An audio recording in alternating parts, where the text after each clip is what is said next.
अस्सलाम वालेकुम। इस ट्यूटोरियल का पर्पज़ ये है कि आपकी तरफ से हमें जो फ्रीक्वेंटली क्वेश्चंस रिसीव हो रहे हैं, जब आप डेटा ऐड करने लगते हैं या अपडेट करने लगते हैं, तो उस हवाले से जो आप डिफ़िकल्टी फ़ेस कर रहे हैं या इश्यूज़ रेज़ हो रहे हैं आपकी तरफ से, उसको एड्रेस करना। पहली चीज़ ये आपको क्लियर कर देते हैं कि ऑलरेडी 4 वीडियोज़ हम अपलोड कर चुके हैं, जो कि हैं सेल्फ मैन्युफैक्चरिंग का डेटा अपलोड करने के हवाले से, कॉन्ट्रैक्ट मैन्युफैक्चरिंग का डेटा अपलोड करने के हवाले से और इंपोर्ट का डेटा अपलोड करने के हवाले से, और लास्ट जो है वो है वेरिएशन हिस्ट्री आप कैसे अपलोड करेंगे। बेसिकली जो आपको विंडो सामने नज़र आ रही है प्रोडक्ट डेटा अपडेट करने वाली, इसमें ये 3 ऑप्शंस थे आपके पास। इन तीनों को हम एड्रेस कर चुके हैं और वेरिएशन के ऑप्शन को भी एड्रेस कर चुके हैं। पहले आप वो 4 वीडियोस देखेंगे। अगर आपको फिर भी कोई क्वेश्चन रेज होता है तो ये वीडियो उसके लिए डिज़ाइन की गई है। अच्छा, अब पहला क्वेश्चन जो हमारे पास कॉमनली आ रहा है वो ये है कि यहाँ पे कुछ ऐसी फील्ड्स हैं जिसमें आपके पास ड्रॉप डाउन में कुछ ऑप्शन आ जाते हैं, कुछ एंट्रीज़ हैं जो आपने यहीं से सिलेक्ट करनी है। जैसे ये मैंने खोला हुआ है आपके सामने फार्माकोलॉजिकल ग्रुप, आपके पास एक लिस्ट है जिसमें से आपको ग्रुप सेलेक्ट करना है। इसी तरह से ये डोजेज फॉर्म है, डोजेज फॉर्म में भी आपके पास एक ड्रॉप डाउन लिस्ट है जिसमें से आपको सिलेक्ट करना है, आप टाइप नहीं कर सकते। इसी तरह से यहाँ जेनेरिक नेम में भी एक लिस्ट है जिसमें से आपको सिलेक्ट करना है, आप टाइप नहीं कर सकते। और इस हवाले से इसी तरह से आपके पास रूट ऑफ एडमिनिस्ट्रेशन में भी लिस्ट में से ही ऑप्शन सेलेक्ट करना है।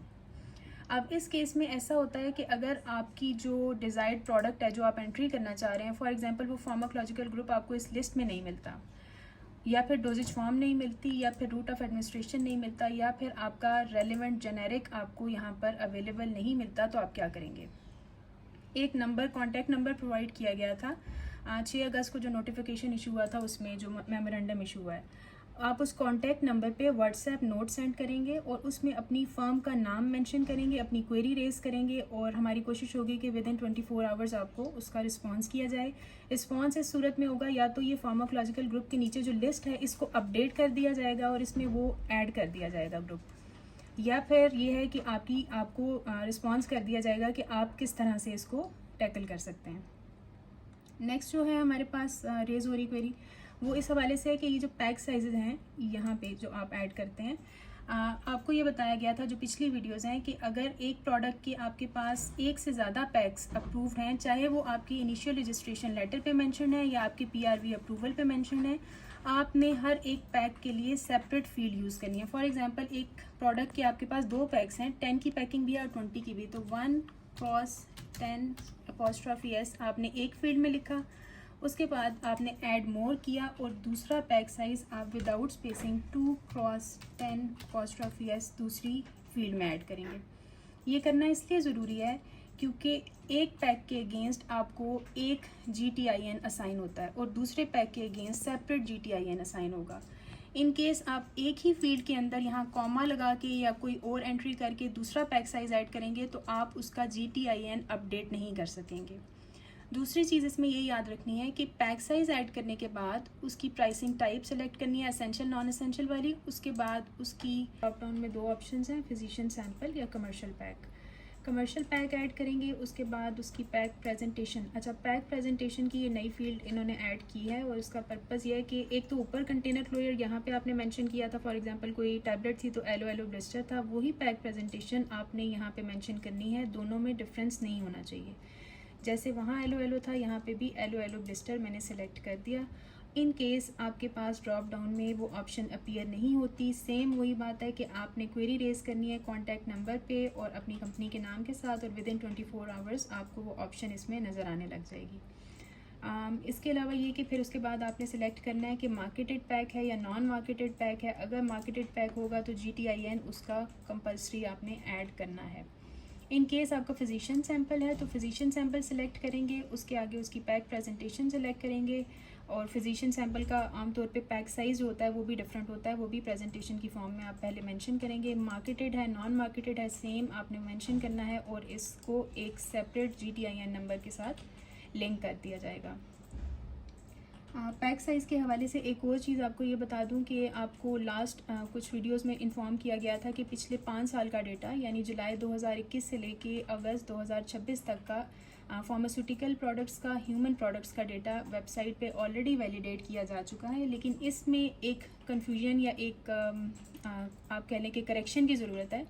वो करेक्शन ये है कि उस वक्त हम पैक्स ऐड कर रहे थे एक ही फील्ड के अंदर मल्टीपल पैक्स, जो कि मैंने अभी आपको बताया कि एक फील्ड में आपने एक पैक ऐड करना है। तो ऐसे सब प्रोडक्ट्स जो पिछले 5 साल में रजिस्टर हुए हैं उसमें आपने जाके आपको ये ऑप्शन दिया गया है कि आप इस फील्ड में पैक साइज़ की फील्ड में जाएंगे और एक फील्ड में एक पैक को रहने देंगे, बाकी के लिए ऐड मोर का ऑप्शन सेलेक्ट करेंगे और एक फील्ड में एक पैक एंटर करेंगे और आगे उसकी ये डिटेल जिसकी मैं आपको पहले ही डिस्क्रिप्शन दे चुकी हूँ।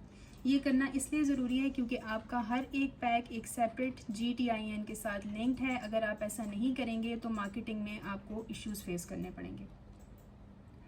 नेक्स्ट जो हमारे पास आ जाता है इशू जो रिपोर्ट हो रहा है वो ये हो रहा है कि अगर आपके पास लेबल क्लेम है, फॉर एग्जांपल मैं एक लेटर डमी लेटर खोल लेती हूँ। यहाँ पे कोई थोड़ा सा कॉम्प्लेक्स लेबल क्लेम है, ये आपकी लेबल क्लेम की फील्ड है। यहाँ पे एक प्रोडक्ट है मेरे पास जिसमें सिप्रोफ्लॉक्सासिन सस्पेंशन है, लेकिन सस्पेंशन के साथ नीचे उसका डायलुएंट भी लिखा हुआ है।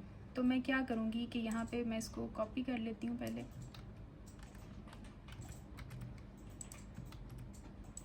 ईच 5 ml कंटेन्स, जैसे मैंने आपको बताया था। इसके बाद आपने एंगल ब्रैकेट के बाद BR डालना है, ब्रैकेट क्लोज करनी है। Ciprofloxacin test mask ectopalates equivalent to ciprofloxacin, और यहाँ पे स्पेसिफिकेशंस निकल जाएंगी। अब क्योंकि आपकी कंपोजिशन कंप्लीट हो गई है, यहाँ पे आपने अपना इसको क्लोज कर दिया। दूसरी चीज़ ये है कि क्योंकि अब आप डायलुएंट डालने लगे हैं तो आपने डबल BR सिलेक्ट करना है। डबल BR इंडिकेट करता है कि हमारे पास 2 स्पेसेस ऐड हो जाएंगी और जो आपकी ई-ऐप पे डेटा अपलोड होगा तो वो डायलुएंट को और आपकी प्रोडक्ट की कंपोजिशन या लेबल क्लेम को थोड़ा सा सेपरेट कर देगा, उसमें स्पेसिंग ऐड कर देगा। इसी तरह से डायलुएंट की हेडिंग देने के बाद आप फिर से BR ऐड करेंगे और फिर इसके अंदर डायलुएंट की जो कंपोजिशन है जैसे कि मीडियम चेन ट्राइग्लिसराइड है, फिर उसके बाद फिर से आपने BR ऐड किया, फिर उसके बाद सुक्रोज है, सुक्रोज ऐड करके आपने फिर BR ऐड किया। लेसिथिन के बाद से फिर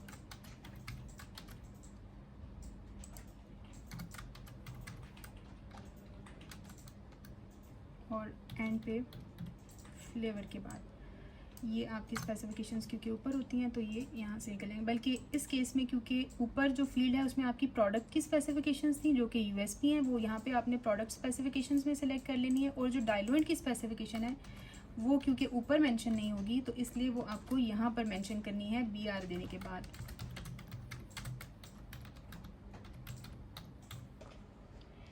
सेकेंडली कॉम्प्लेक्स लेबल क्लेम्स में आपके पास एग्जांपल आ जाती है DPI कैप्सूल की या रोटा कैप्स की। जैसे ये मेरे पास लेटर ओपन हुआ हुआ है, इसका लेबल क्लेम मेंशन करते हुए भी यहाँ से आपने ईच कैप्सूल से लेके इसकी स्ट्रेंथ सेलेक्ट किया, यहाँ पे इसको मैंने पेस्ट कर दिया, कंटेन्स के बाद BR ऐड किया, उसके बाद स्ट्रेंथ के बाद BR ऐड किया। अब यहाँ पे क्योंकि मैं नेक्स्ट में इसका डिलीवर डोज क्लेम मेंशन करने लगी हूँ तो मैं यहाँ पे डबल BR ऐड कर दूँगी और नीचे इसका डिलीवर डोज क्लेम मेंशन कर दूँगी। उसमें भी सेम यही प्रैक्टिस है कि ईच डिलीवर डोज कंटेन्स के बाद मैं फिर से BR ऐड करूँगी और फिर नीचे इसकी कंपोजिशन आ जाएगी। अच्छा, अब इसमें दूसरा क्वेश्चन ये है कि अगर मैं किसी DPI का लेबल क्लेम ऐड कर रही हूँ तो यहाँ लेबल क्लेम में तो मैंने उसका डिलीवर डोज क्लेम भी लिखा और पर कैप्सूल कंटेंट भी लिखा, लेकिन जब मैं उसका जेनेरिक नेम लिखूँगी और यहाँ पे मुझे स्ट्रेंथ और यूनिट सेलेक्ट करना है तो फिर उसका पर यूनिट क्लेम यानी ईच कैप्सूल कंटेन्स वाला क्लेम मैं यहाँ पे फॉलो करूँगी और यहाँ पे मैं टायोट्रोपियम सेलेक्ट कर लेती हूँ।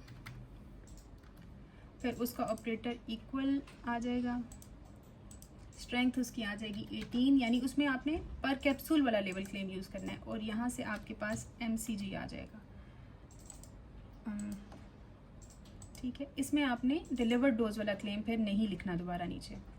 एक ये क्लैरिटी आ गई आपके पास। फिर इसके बाद हमारे पास जो क्वेश्चन आता है वो PRV केसेस के हवाले से आता है। कुछ ऐसे प्रोडक्ट्स हैं जैसे कि बहुत पुराने रजिस्ट्रेशन लेटर्स, अगर कोई ऐसा डेटा ऐड कर रहे हैं आप जो लेटर बहुत पहले इशू हुआ था और उसमें आपके पास लेबल क्लेम में स्पेसिफिकेशंस मेंशन नहीं है, यहाँ स्पेसिफिकेशन के कॉलम में फिर आप क्या मेंशन करेंगे?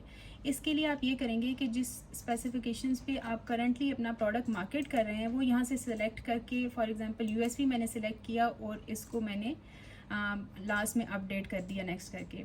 लेकिन ऐसे तमाम केसेस में जहाँ पे आपके पास इन यूएसपी स्पेसिफिकेशंस का या किसी ऐसी शेल्फ लाइफ का जो आप मेंशन कर रहे हैं और आपके पास उसका अप्रूवल नहीं है, ना रजिस्ट्रेशन लेटर की फॉर्म में ना पीआरवी अप्रूवल की फॉर्म में, ये मेंशन करने के बाद आपने फ़ौरन से पीआरवी में एक एप्लीकेशन फ़ाइल करनी है और वो अप्रूवल आपने लेना है पीआरवी सेक्शन से। इसका पर्पज़ ये है क्योंकि ये डेटा जो आप अपलोड कर रहे हैं, ये डेटा जब वैलिडेट किया जाएगा, ड्रैप इसको खुद वैलिडेट करेगा और जिस टाइम पे ये वैलिडेशन हो रही होगी उस टाइम पे हमें इन सारी चीज़ों की एविडेंस रिक्वायर्ड होगी।